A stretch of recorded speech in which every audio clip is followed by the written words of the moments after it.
Hello guys, welcome to new video. I hope आप सब अच्छे होंगे, आप सब अच्छा कर रहे होंगे। लास्ट लेक्चर में हमने स्पाइरल मैट्रिक्स नाम से एक प्रॉब्लम को सॉल्व किया था। ठीक है, मतलब एक मैट्रिक्स थी, उसको स्पाइरल वे में एक वेक्टर में स्टोर करा के हमको रिटर्न करना था। ठीक है, तो जिसने भी अगर वो वीडियो नहीं देखा है तो लिंक मैं डिस्क्रिप्शन में प्रोवाइड कर दूंगा, तो आप जाके देख लेना, चेकआउट कर लेना उसे। आज के लेक्चर में हम सवेरे विद सम के नाम से प्रॉब्लम को सॉल्व करेंगे। ठीक है, तो इसमें देखेंगे क्वेश्चन में हम क्या करेंगे, कैसे करेंगे, अप्रोचेस देखेंगे उसकी मतलब, और उसकी टाइम एंड स्पेस कॉम्प्लेक्सिटी भी समझेंगे साथ साथ में। ठीक है, देख लेना है पहले करना क्या है। और जिसने भी मेरी प्लेलिस्ट को अभी तक सेव नहीं किया है, सेव कर लेना, सारी प्लेलिस्ट को एक्सेस करो। DSA के मैं हर एक टॉपिक में से इजी लेवल, मीडियम लेवल और हार्ड लेवल सबको मैं इसमें कवर करूँगा, इस प्लेलिस्ट में कवर करूँगा। तो हर एक दिन एक वीडियो आती है, तो आप सेव करेंगे हम। ठीक है, तो आपको नोटिफिकेशन आते रहेंगे। ठीक है, तो क्या करना है, पहले इस क्वेश्चन में देख लेते हैं। हमको एक एरे दे रखा होगा, बना लेते हैं कोई एरे। ठीक है, सिंपल सा एरे बनाते हैं, 1 1 1। ये एरे दे रखा है, तीनों वैल्यू 1 है। ठीक है, अब इसमें एक वैल्यू दे रखी होगी के। ठीक है, के की वैल्यू दे रखी होगी। हमको इसमें ऐसे सवेरे फाइंड करने हैं कि जिसमें वैल्यू के मतलब जिसका सम होके के वैल्यू के इक्वल है। समझो, ये एरे दे रखा है, इसके सवेरे फाइंड आउट करेंगे, जिसका सम के इक्वल आएगा उसको हम काउंट कर लेंगे। ठीक है, और हम जितने भी सवेरेज हैं, कितने सवेरे हैं, ये हमको रिटर्न करना है। ठीक है, तो पहला सवेरे ये और ये। ठीक है, सवेरे तो पता ही है क्या होते हैं, पुराने वीडियोस देखे होंगे ना। जिसने नहीं देखे तो पहले पुराने वीडियोस देखो भाई, तभी जाके मतलब ग्रेजुअली इंक्रीज करो। एकदम से अगर बड़े क्वेश्चंस पे आ जाओगे तो सब खराब हो जाएगा ना, धीरे धीरे। तो पहला सब एरे अपना ये, जिसका सम 2 हो जाएगा, 1 + 1 2। दूसरा एरे ये बन सकता है।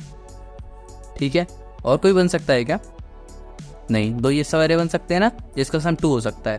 ठीक है, एक और एग्जाम्पल ले लेते हैं, छोटा सा एग्जांपल लेते हैं, कोई दिक्कत नहीं है। सिंपल क्वेश्चन है, टफ तो है ही नहीं कहीं से।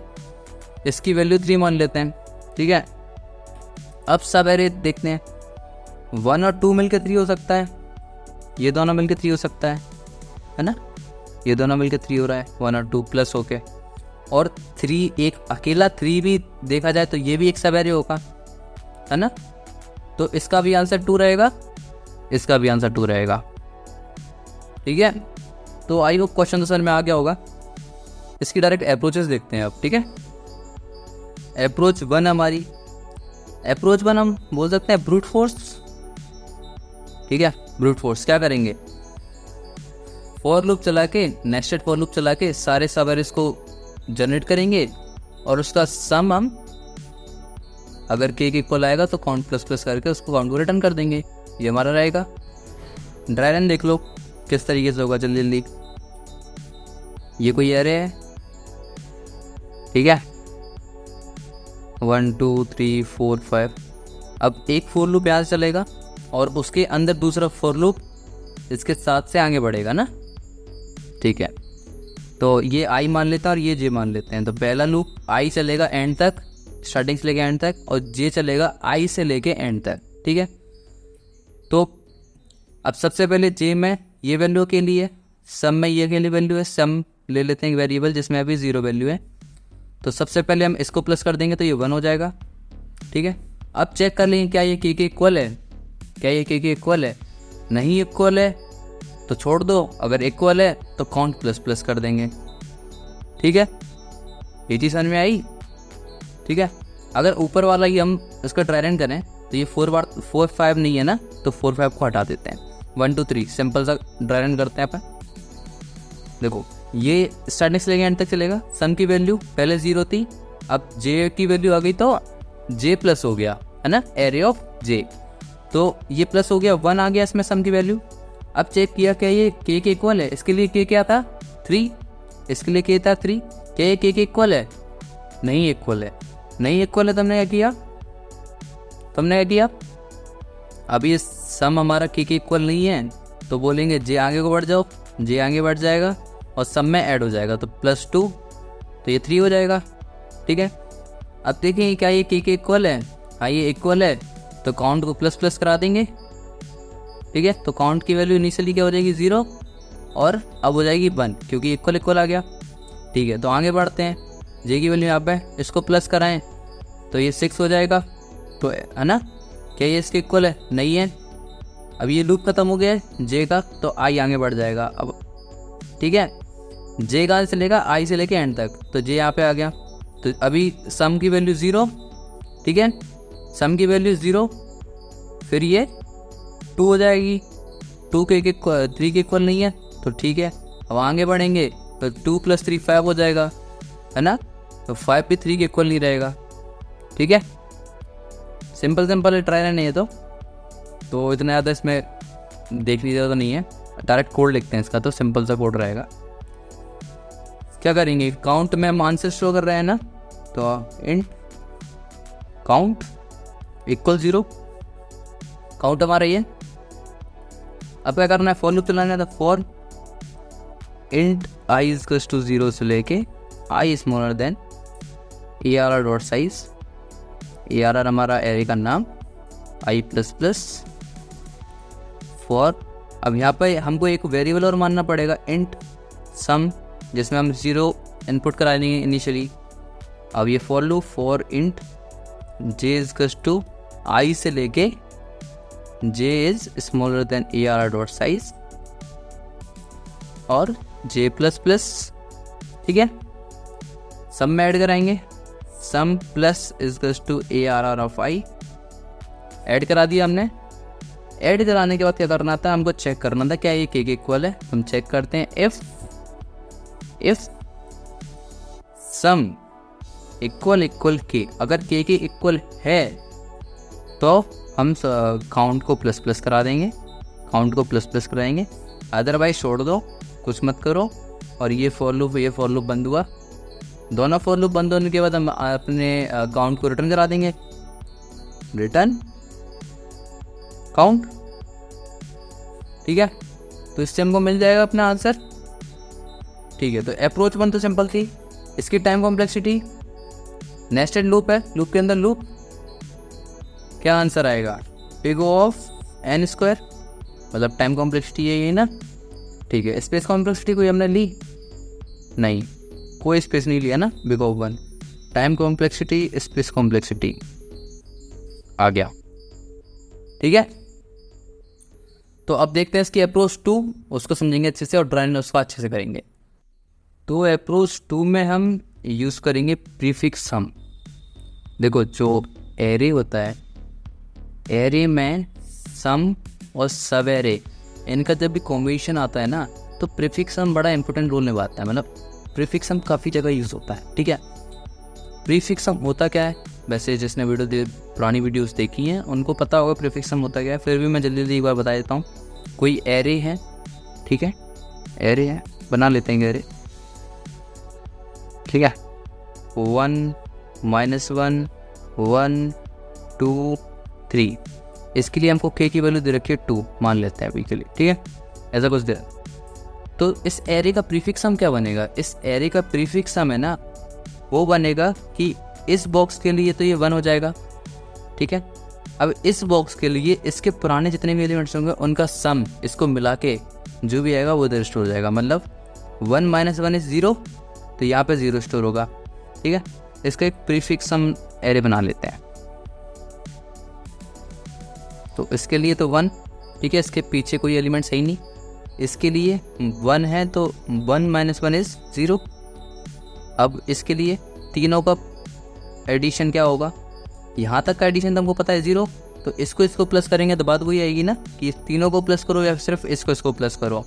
तो इन दोनों को प्लस किया हमारा 1, अब इन दोनों को प्लस किया तो 3, इन दोनों को प्लस किया तो 6।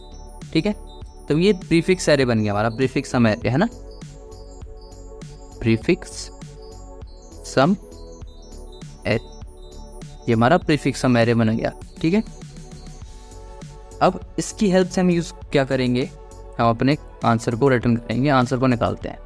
कैसे निकालेंगे, देखो इसको देखने से पहले हम अपना जो हमने इनपुट ले रखा है उसमें देख लेते हैं कि आंसर आएगा क्या, है ना।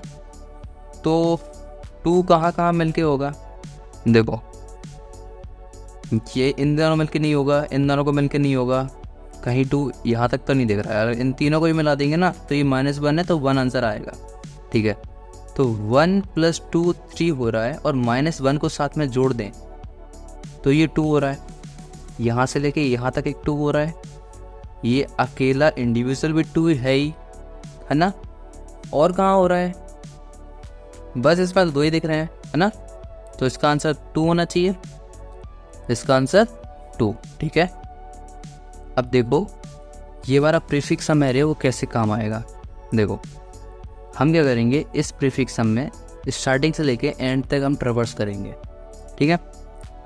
सबसे पहले तो हम फाइंड आउट करेंगे इसमें इफ़ कंडीशन लगा के कि इफ़ अगर इसका कोई भी बॉक्स कोई भी ब्लॉक अगर हमारे के इक्वल है तो हम काउंट ++ कर देंगे। सबसे पहली कंडीशन हमारी यही कि इफ़ इसका नाम मान लेते हैं हम, नम्स नाम से मान लेते हैं, ठीक है, नम्स या फिर PS नाम से मान लेते हैं, प्रीफिक्स, चलो प्रीफिक्स नाम से ही मान लेते हैं पूरा, ठीक है, प्रीफिक्स, ठीक है, प्रीफिक्स नाम से सिर्फ ओनली। हमने बोला कि इफ़ प्रीफिक्स का आई मतलब आई की हेल्प से हम फॉर लूप से चलाएंगे इसको, ठीक है। प्रीफिक्स का आई इक्वल k है तो हम काउंट को अपना ++ कर देंगे। पहली कंडीशन हमारी ये हो जाएगी, ठीक है, ओके। तो अगर प्रीफिक्स का मान लेते हैं कहीं भी ये 2 के इक्वल मिल गया, सपोज कर लेते हैं, अभी इसमें नहीं मिल रहा है हमको, अगर मिल गया तो उसका मतलब क्या होगा, मान लेते हैं यहाँ पर हमको कहीं मिल गया 2, सपोज कि यहाँ पर 1 नहीं है 2 है, कि इसका मतलब क्या हुआ कि इससे पिछले जितने भी एलिमेंट्स हैं और ये इसको मिला के इसका सबका सम 2 है, तो मतलब यहाँ से लेके यहाँ तक का सम 2 हो गया ना। इसका मतलब क्या हुआ, अगर यहाँ हमको 2 मिल रहा है तो यहाँ से लेके यहाँ तक का सम 2, तो ये पूरा प्रीफिक्स ही है ना, ठीक है। तो एक चीज़ तो समझ में आ रही। अब दूसरी चीज़ क्या है कि हो सकता है जैसे इसमें 2 दे रखा है ये, ठीक है, इसमें जो 2 दे रखा है ये प्रीफिक्स सम में तो हमको मिल ही नहीं रहा है, तो इसको हम कैसे, इंडिविजुअल को हम कैसे निकालेंगे। तो हम क्या करें कि पर्टिकुलर में से अगर उसकी पिछली वैल्यू को माइनस कर दें हमको उस पर्टिकुलर बॉक्स की एक्चुअल वैल्यू मिल जाएगी। जैसे 1 - 0 करेंगे तो 1 मिलेगा, 3 - 1 करेंगे तो 2 मिलेगा, 6 - 3 करेंगे तो 3 मिलेगा। एक कंडीशन हमारी ये हो सकती है ना, कि अगर प्रेजेंट वैल्यू में से प्रीवियस वैल्यू को माइनस कर दो और अगर वो इक्वल आ रहा है के की तो हम काउंट ++ कर देंगे, ये चीज़ हो सकती है, ठीक है। अब इस कंडीशन के साथ साथ एक और कंडीशन भी जुड़ सकती है ना, कि अभी तक क्या था, हमने दोनों में क्या देखा था कि या तो वो स्टार्टिंग से लेके उस पर्टिकुलर ब्लॉक तक होंगे प्रीफिक्स या फिर वो पर्टिकुलर ब्लॉक प्रीफिक्स होगा। ये 2 कंडीशन अभी तक हमने समझी है। अब मान सकते हैं ना कि जैसे कि इसमें यहाँ से लेके यहाँ तक का हमको सम, प्रीफिक्स का सम, मतलब प्रीफिक्स का सम नहीं, सब एरे का सम हमको आंसर दे रहा था, हमारा के इक्वल दे रहा था, है ना। तो इसको कैसे फाइंड आउट करेंगे हम, इस पर्टिकुलर को कैसे फाइंड आउट करेंगे, इस बीच के गैप को। तो हम बोलते हैं कि यहाँ पर 3 आया रखा है, ठीक है, यहाँ पर 3 है, तो 3 में से अगर हम के की वैल्यू को माइनस कर दें, ठीक है, मान लो हमने 3 - के की वैल्यू को माइनस किया तो क्या आया हमारे पास 1, और हम पी बोलें कि प्रीफिक्स सम में कहीं भी 1 एग्जिस्ट कर रहा है, कहीं भी का मतलब कहीं भी, है ना, मतलब ना कभी कहीं भी मतलब उसके आगे तो ऑब्वियसली नहीं ना, उसके पीछे कहीं भी अगर 1 एग्जिस्ट कर रहा है उसको हम माइनस कर दें, उसको हम हटा दें, इस वैल्यू को हमने हटा दिया, है ना। तो यहाँ से लेके यहाँ तक का हमको मिल गया। अब देखो अगर हमने 3 - 2 किया हमको 1 मिला, हमने कहा एक तो ये हट गया, हमको एक 1 और मिल रहा है, तो यहाँ से लेके यहाँ तक का ये हट गया ना, तो ये पर्टिकुलर वैल्यू जो हम ढूंढ रहे थे वो इसी में इंक्लूड हो गई। अगर हम पर्टिकुलर वैल्यू के लिए ढूंढ रहे थे ना तो इसी कंडीशन में इंक्लूड हो रही है ना। अच्छा, तो बस अब बात ये आती है हम कि प्रीवियस को ढूंढेंगे कैसे। फिर से फॉर लूप चलाएंगे क्या? नहीं, हम यूज़ करेंगे मैप का। ठीक है, हम क्या करेंगे कि पहले प्रीफिक्स एरे निकालेंगे, ये पूरा प्रीफिक्स सम एरे। प्रीफिक्स सम एरे को हम लूप चलाएंगे और बारी बारी हम स्टोर भी करते जाएंगे और उस पर अपनी कंडीशंस को अप्लाई करते जाएंगे, है ना। उसकी अपनी कंडीशंस को अप्लाई करते जाएंगे। दूसरी कंडीशन हम लिख लेते हैं यहाँ पे। क्या होगी हमारी दूसरी कंडीशन? इफ अगर वो क्या हमारा n माइनस के मतलब हमारा प्रीफिक्स i माइनस के ना, प्रीफिक्स i माइनस के ये पर्टिकुलर चीज़ इफ़ अगर एग्जिस्ट कर रही है टाइप में मैप में, हमारे अनऑर्डर्ड मैप मानेंगे हम, अगर उसमें एग्जिस्ट कर रही है तो हम उसमें काउंट भी करेंगे कि कितनी बार कर रही है। 1 इसमें 2 बार 1 कर रहा है ना एग्जिस्ट, तो हम ये भी काउंट करेंगे कितनी बार कर रही है।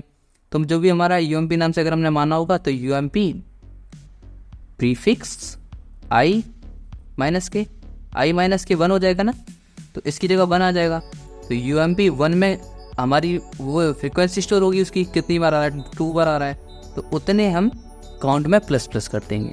ये चीज़ समझ में आई, है ना। एक बार वो देखो, प्रीफिक्स i माइनस क्या हुआ हमारा 1 हुआ ना, 3 - 2 1 कर रहे थे हम। अब हम अपने मैप में क्या स्टोर करेंगे? मैप में स्टोर करेंगे कि किसी प्रीफिक्स सम वैल्यू के लिए उसकी कितनी फ्रीक्वेंसी है, मतलब अगर 1 है तो कितनी फ्रीक्वेंसी में एग्जिस्ट कर रहा है इस एरे में, वो स्टोर करेंगे। तो अगर जितनी बार वो स्टोर हुआ है अभी तक, तो उसको हम पूरे को प्लस करना पड़ेगा ना। 2 बार हुआ है तो हमको 2 प्लस करने पड़ेंगे। ये चीज़ समझ रहे हो ना? 2 बार हुआ है तो 2 चीज़ प्लस करने पड़ेंगी। तो हम इसमें क्या प्लस करेंगे?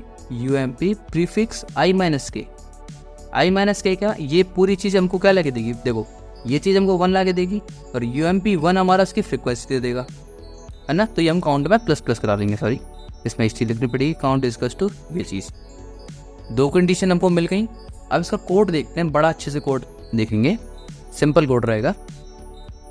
अरे सब चीज़ सिंपल ही होती है भाई, टफ तो कुछ होता ही नहीं। जब नहीं आती है तो टफ लगती है, आ जाती है फिर सिंपल लगने लगती है। तो थोड़ा सा देखो, आ जाएगी। सबसे पहले 8 काउंट की वैल्यू हम 0 इनिशियली तो 0 देंगे, ठीक है। अब क्या बनाना था हमको? प्रीफिक्स सम बनाना था। तो प्रीफिक्स सम बनाने के लिए अलग से वेक्टर बनाने की जरूरत है क्या? अलग से एरे बनाने की जरूरत है नहीं है, उसी में बना दो ना, सिंपल तो रहेगा। देखो कैसे, for int i equals to 0 से लेके i इक्वल्स टू 0 से लेके मत करना, i इक्वल्स टू 1 से लेके करना, क्योंकि 0 की वैल्यू क्या है वो तो वही रहेगी ना जो है ना। तो i इक्वल्स टू 1 से लेके, है ना, प्रीफिक्स सम में पहली वैल्यू तो वही रहेगी जो है, तो 1 से लेके i smaller than ARR dot size i plus plus, ठीक है। इसमें क्या है, ARR का जो भी हमारा i रहेगा उसमें हमको प्लस करना था। क्या चीज़ प्लस करनी थी? इसकी प्रीवियस वैल्यू प्रीफिक्स सम में जो आएगी। प्रीफिक्स सम क्या है हमारा? वही एरे है जो है ऑलरेडी, तो एरे का i माइनस 1, ठीक है। ये चीज़ समझे ना? ये चीज़ समझ गए? ठीक है। देखो कैसे हो रहा है, जैसे ये 1 1 1 दे रखा है, ठीक है। तो इसमें पहले 1 रहेगी, इसको छोड़ दिया। इसमें हमने क्या किया, ये वैल्यू इसकी प्रीवियस वैल्यू को प्लस करा दिया, इसमें 2 आ गया। अब इसमें आके हमने ये वैल्यू और प्रीवियस वैल्यू को प्लस करा दी, तो ये 3 हो गया। यही हमारा प्रीफिक्स सम बन रहा था, ठीक है। अब ये चीज़ क्लियर हो गई होगी। अब क्या करना था हमको? इसको स्टोर कराना था, अपनी प्रोसेस करनी थी, अपनी कंडीशंस को लिखनी थी, ठीक है। तो उसके लिए सबसे पहले अनऑर्डर्ड मैप जिसमें हम स्टोर कराएंगे, unordered map int comma int, इसी तरीके से इनिशियलाइज करते हैं हम UMP नाम से हमने अनऑर्डर्ड मैप को माना है। फॉर लूप चलाएंगे, for int i equals to 0 से लेके i smaller than ARR dot size i plus plus, ठीक है। सबसे पहली कंडीशन क्या थी हमारी? सबसे पहली कंडीशन थी कि अगर वो प्रीफिक्स के इक्वल हो रहा है, है ना। प्रीफिक्स हमने एक नया मान लिया था इसमें अपने डायग्राम में, बट हमने जो कोड लिखा है उसमें तो हमारा जो एक्चुअल एरे है उसी में हमने प्रीफिक्स हम एरे बना दिया है। ठीक है, तुमको चेक करना है अपने एरे में कि इफ़ एरे का आई अगर वो के इक्वल है, के इक्वल है तो हम काउंट को प्लस प्लस करा देंगे, COUNT काउंट को हम प्लस प्लस करा देंगे। ठीक है, पहली कंडीशन हमारी हो गई। दूसरी कंडीशन क्या आती कि अगर वो एग्जिस्ट कर रहा है, ठीक है, क्या एग्जिस्ट कर रहा है, प्रीफिक्स का आई माइनस के, ये चीज़ हम ढूंढ रहे थे ना, प्रीफिक्स का आई माइनस के, तो इसमें क्या हो जाएगा, एरे का आई माइनस के, है ना। तो इफ UMP डॉट फाइंड, इसी तरीके से हम फाइंड आउट करते हैं ना, फाइंड क्या चीज़ ढूंढनी है हमको, एरे का I minus K, if it is not equals to UMP dot end, अगर वो मिल जाए, not equals to UMP dot end का मतलब क्या हुआ कि अगर वो एग्जिस्ट कर रहा है उसमें, अगर वो एग्जिस्ट कर रहा है तो हम क्या कर रहे थे, उसकी फ्रिक्वेंसी को प्लस कराना है ना, तो count plus equal UMP ARRI minus के, उसकी फ्रिक्वेंसी मिल जाएगी ना, इससे हमको उसकी फ्रिक्वेंसी मिल जाएगी। ठीक है, तो ये चीज़ स्टोर हो गई। इसके बाद क्या करेंगे, अब मान लेते हैं वो एग्जिस्ट नहीं कर रहा है, या फिर वो एग्जिस्ट कर भी रहा है तो भी इसकी फ्रीक्वेंसी को बढ़ाना पड़ेगा कि नया मिल गया हमको। ठीक है, और अगर वो नहीं एग्जिस्ट कर रहा है, देखो क्या चीज़ एग्जिस्ट, मैं किस चीज़ की बात कर रहा हूँ, एरे ऑफ आई हमारा जो हमने जिस पे एलिमेंट है ना, इफ अगर वो एग्जिस्ट कर रहा है तो भी इसकी इंक्रीज़ करनी है, और नहीं कर रहा है तो भी इसकी इंक्रीज़ करनी है ना फ्रीक्वेंसी। तो UMP ARRI इसको तो स्टोर कराना ही है ना, कुछ भी कर लो, तो इसमें कोई कंडीशन नहीं, डायरेक्ट प्लस प्लस। अब ये लूप ख़त्म करें हम, ये लूप बंद, आंसर मिल जाएगा, उसको हम रिटर्न कर देंगे, रिटर्न काउंट। ठीक है, तो ये कोड हो गया। अब टाइम कॉम्प्लेक्सिटी देखो, इसकी बिग ऑफ एन एक बार में, ठीक है। अब ये लूप चला, ये वाला लूप कितने बार चला, बिग ऑफ एन एक ही बार चला ना, ठीक है, बिग ऑफ एन। तो इसकी टाइम कॉम्प्लेक्सिटी क्या हुई, टाइम कॉम्प्लेक्सिटी इसकी हो रही है big of N plus N. और स्पेस कॉम्प्लेक्सिटी क्या होगी, स्पेस कॉम्प्लेक्सिटी हमने अपने प्रीफिक्स सम एरे को बनाने के लिए नया एरे तो बनाया नहीं था, बस हमने स्टोर करने के लिए एनऑर्डर मैप का यूज़ किया है। तो वर्स्ट केस में क्या हो सकता है, हर एक वैल्यू डिफरेंट आएगी तो सब स्टोर हो जाएगा, big of N space complexity. ठीक है, तो टाइम और स्पेस कॉम्प्लेक्सिटी समझ में आ गई होगी। अब इसके बाद एक अप्रोच और सोच सकता है कोई, अगर किसी ने पुराने अप्रोचेस देखे हैं, मतलब पुराने क्वेश्चंस देखे हैं, मेरी पुरानी वीडियोस देखे हैं, कि इस पर टू सम का यूज़ कर सकते हैं, है ना, टू सम का भी यूज़ कर सकते हैं ना, कि अगर ग्रेटर आएगा तो लो को प्लस प्लस करके मतलब सम में से माइनस कर देंगे, और अगर स्मॉलर इक्वल है तो आगे बढ़ते जाएंगे, प्लस करते जाएंगे, इस तरीके से कुछ है ना सोच सकते थे। बट उसमें एक प्रॉब्लम है, क्या, इसमें क्या है, वैल्यू हमको नेगेटिव भी दे रखी है, ज़ीरो भी है और पॉजिटिव भी है। तो प्रॉब्लम कहाँ आएगी, ज़ीरो पे प्रॉब्लम आएगी हमको। ज़ीरो पे क्या प्रॉब्लम आएगी, उसमें क्या करते थे ना कि एरे दे रखा है, लो यहाँ पर है, हाई यहाँ पर ही होता है, फिर आगे बढ़ के यहाँ पे हो गया। अब मान लेते हैं यहाँ पे कोई बड़ी वैल्यू आ गई तो ये लो आगे बढ़ता जाएगा, आगे बढ़ता जाएगा, आगे बढ़ता जाएगा, और फाइनली इस पॉइंट पे आ जाएगा, है ना, फाइनली इस पॉइंट पे आ जाएगा। अब हमको मान लेते हैं कि एक ही वैल्यू ज़ीरो ही दे रखी हो, और इस पॉइंट पे आके ये इसको भी माइनस कर देगा और आगे बढ़ जाएगा लो, ये चीज़ होती है। तो इस पॉइंट पे आके जब ये कंडीशन हो जाएगी, ठीक है, ये आगे बढ़ जाएगा, इसको भी माइनस करेगा, तो हमारे सम में वैल्यू ज़ीरो, के की वैल्यू भी ज़ीरो। इस टाइम पे क्या हो जाएगा, काउंट हमारा फालतू प्लस प्लस हो जाएगा, जो कि नहीं होना चाहिए था, है ना, जो कि नहीं होना चाहिए, क्योंकि इसका सम थोड़ी, किसी का भी सम हमको वो नहीं मिला है, क्या बोले, ज़ीरो नहीं मिला है अभी तक, किसी का सम ज़ीरो नहीं मिला है, बट वो पर्टिकुलर वैल्यू माइनस हो गई है, जिस वजह से हमारा सम ज़ीरो दिखा रहा है ना। तो ये प्रॉब्लम आएगी इसमें अभी, ठीक है। और अगर कोई डिफरेंट अप्रोचेस है तो कमेंट बॉक्स में डालो यार, मैं भी देखूं, आई होप आपको ये समझ में आ गया होगा। अगर नहीं आया तो वीडियो फिर से देखो, काफ़ी अच्छे समझाया मैंने, आ जाएगा, कोई दिक्कत नहीं है। Thank you so much, have a nice day, good day, पढ़ते रहें लिखते रहें, have a good day, bye bye.